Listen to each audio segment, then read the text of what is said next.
The heck does this thing still even work? What?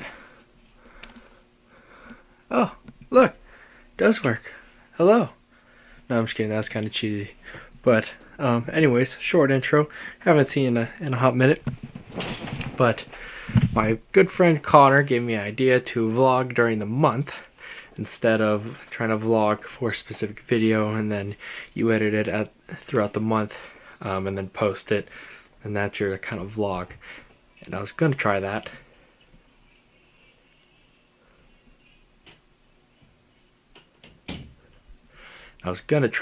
But I have been very, very, very busy this month, just like a lot of other people in the world. So, anyways, a few fun things happened. We went to Temecula.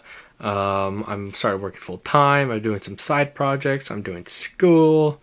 And we got some very exciting things, hopefully potentially happening in the future. So, that's on the plan this year. I'm going to try to vlog as much as I can because I do like this and it's fun, kind of fun hobby. So whoever you're watching, if it's my mom or my girlfriend or Connor, who barely watches my vlogs, I appreciate the watch, and here's a short, very short version or a recap of my January 2022.